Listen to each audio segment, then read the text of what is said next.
Hi, my name is Ahmed. I come from the glorious country of Iraq, and I'm a born Muslim.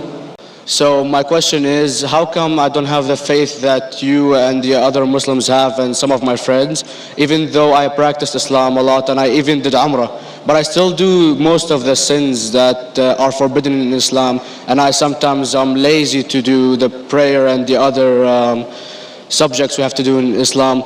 I have read many books and about other religions and conspiracy theories and documentaries and such. I even have seen your own videos in YouTube, and there are many questions that go around my head about Allah and the Messenger and Muslims in general. And basically the most important question is, you said in one of your debates or questions that Allah is the creator and He's uncreated.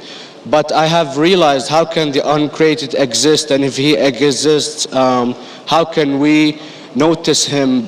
How can we see Him or hear Him or feel Him or know of His existence if He's uncreated in our own dimension or so?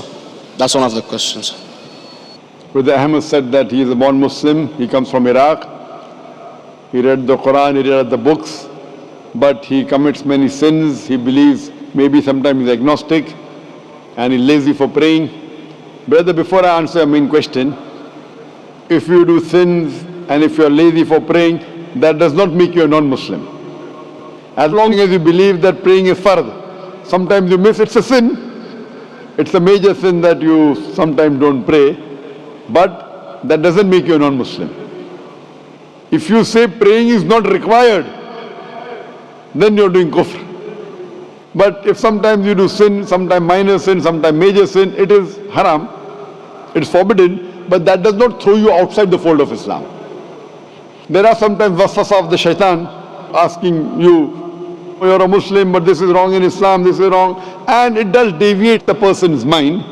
At that time maybe your iman may be low, but these things should not make you consider that you're non-Muslim. Regarding a question that I mentioned in my speech, and you're right, that Almighty God is the creator, but He Himself is uncreated. You asked the question, how can the uncreated, how can we see the uncreated, and how it's possible? Allah subhanahu wa ta'ala is Khaliq, is the creator. And by definition, He's uncreated. Because normally people say that when they try and prove in logic that everything has a creator, who created this table, the carpenter, from where he got, from the tree, who created the tree, so it goes back to Allah. So when many of the people try to convince an atheist, they try and say that everything has a creator, and then they get trapped when the atheist asked him who created Allah. So if you hear my tapes, I never go that way. I ask the atheist that how did you come to know about the universe? How did you come to know about the functioning of the stars, of the sun? And he says, and goes back, that the creator. So it's the vice versa. So if you know how to deal with logic, you don't trip over this problem with the atheist trap, the Muslims or the believers, by saying who created Allah. By definition, Allah is uncreated. And if you ask the question, who created Allah? If you have heard my tapes, I give the reply. That suppose a person comes and says that my brother John. Yeah, I know, I saw that, I heard that's funny, but I mean, how does he exist if he's uncreated? Not that is Allah. Yeah. That's the difference between you and Allah. How does he exist means he was existing. He doesn't have a beginning. You and I have a beginning, that's human being. So that's the difference between us and Allah. You can't say that Allah has to be like us. If Allah is like you and me, why should we worship Him? I see, but have you heard of the phenomenon, the Big Brother, used by various orders and political agendas to control the people and such by implementing it into multiple gods, and then later on it became a monotheistic religions all over the world to make it easier for Big Brother, sorry, I've never heard of the religion Big Brother. It's not a religion, it's like a theory, an idea, basically. What does it say? Yes? What does this idea say? What does it say? Is that when you have a big brother, it's easier for you to live life. When you have someone watching you the whole time, understanding you the whole time, protecting you the whole time, being with you the whole time, and you can talk to him, although he never talks to you back, maybe in your dreams, due to your mind and such, it's easier for you to live. While a human who does not have a big brother, and is not easily controlled into doing so, and having complete freedom is a danger for the major ruling powers and such. So what does this say? I don't understand. Big brother may be the big brother, may not be the. What does it have to do with Islam and God? What does it have to do? Because basically Allah is watching you the whole time. So you want to say that Allah is like a big brother? Indeed, you use him for your protection, so you won't be scared. You know what I mean? See, this is the hypothesis. Hypothesis. If you have heard, how do I convince an atheist? If you have heard my answer, that you said that you're agnostic, you're atheist. Yeah. So first thing I do to an atheist is I congratulate him. What? I congratulate him. Have you heard my answer of atheist? Yeah, you congratulate them and stuff. But I haven't seen your debates with the atheist. I just saw your answers on some questions. Fine, so you haven't seen the answer of atheist?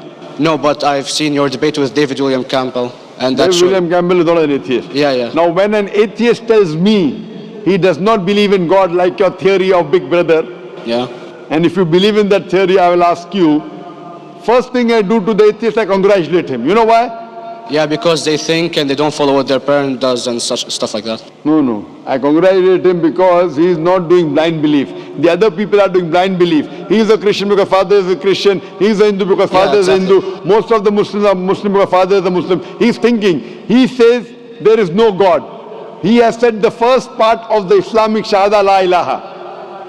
The reason I congratulate him is because he has said the first part of the Islamic Shahada, Islamic Creed, La ilaha. The only thing I have to do is illallah, which I shall do inshallah. So if you have heard my answer, an atheist becomes an atheist because he believes in science, he believes in logic. Or I ask him that if an equipment is bought in front of him, which no one in the world has ever seen, and if the question is asked, that who will be the first person who will be able to tell you the mechanism of this new equipment? What is the answer? Of course he's going to tell you the producer or the maker of this equipment. Creator, producer, maker. So when we ask him questions that how did this universe come to existence, he will talk about the Big Bang. This what we're going to talk is already mentioned in the Quran 1400 years ago in Surah Anbiya chapter number 21 verse number 30. Avalam yaral lazina kafaru anna samawati wal arda kanat ratqan fataknahuma. Do not the unbelievers see that the heavens and the earth were joined together and we clove them asunder. This what you came to know 50 years back is mentioned in the Quran 1400 years ago. Who could have mentioned that?